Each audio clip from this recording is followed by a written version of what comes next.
like to give a little bit of a background here on who I am and who my lovely pup assistant is here today. So my name is Caiti. I have been working with dogs for a lot of years now. I've worked both in shelter type environments, in vet clinics, as a bather, as a dog walker. I've done training. I've done training of dogs that are performing in shows, along with a couple different animals and whatnot. I have a degree in animal science, and I have I'm trying to work on getting certified right now. And this is Aayla. She is my 1-year-old Australian Shepherd, and I have had her since she was 8 weeks old, and we do a lot of fun things together. We compete in dock diving. We also do rally obedience, and we're working on getting her novice title right now, and hopefully able to work our way up to those ranks. We are also working on training for agility, and hope to eventually kind of get her trick training titles as well. Right now she knows over probably 60 to 70 different verbal commands, roughly about the same amount as tricks. Some of them don't always have a whole bunch of vocal commands per se. So we are using a variety of different techniques. Some things work different for other dogs. Hopefully I'll be able to give you a couple different examples of way that you can teach the different tricks.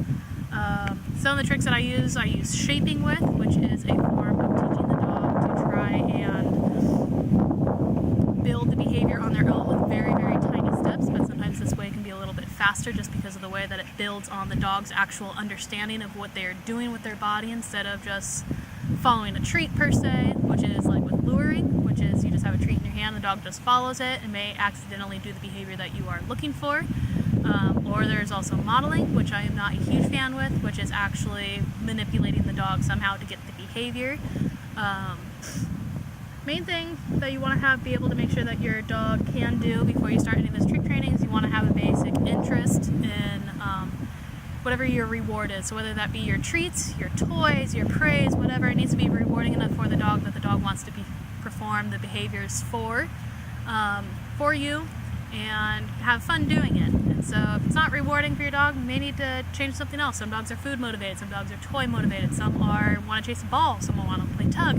You have to figure out what your dog wants and then be able to make that reinforcing enough and have them learn that if they perform a behavior for you, or that they can get the reward that they want.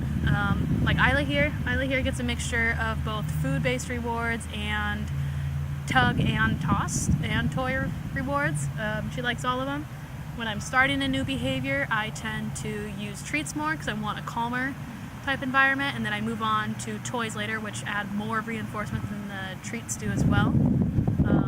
For treats, you can use whatever you need to use. Aayla actually works really well for kibble, so most of the time she is getting kibble for her treats, as well as a couple different variety of treats that I may have bought at the store. I like to use lung a lot, so I do have beef lung and lamb lung that I typically use with her. Other times I'll throw in a couple of different other things to kind of add a little bit of variety. On top of that, let's see what else. You also want to make sure before you start in the tricks you have your basics down. So you want to have your sit, your down, your recall. I like to have a basic touch behavior. I find it a lot easier. A watch me or just basic engagement is also kind of needed. Otherwise you're going to spend half the time fighting your dog to get engagement and in order to do the training. So for example, just your most basic thing, Aayla, come here, is you want to have your touch command. And so Aayla, touch, yes, good job, touch, yes, good girl, touch, yes, touch, yes, good job. Okay, lay it back down, on your side, good girl. So everything basic like that, it kind of helps build, if we are going to be doing any luring with any of these tricks, being able to have the dog's nose and be able to have your dog follow wherever the treat goes. And so you can try and get different things, because if they learn that they follow the treat, they'll eventually get it. It's a good way to kind of help beginning with certain just different things. So this is a good thing to always start with before you start trick training, is just to make sure that you have some type of touch command, following a treat. Especially helps with super younger dogs, like really young puppies, get them started. And then later on, if you want to use any shaping, we'll try and cover that as well. What else is there? What am I missing?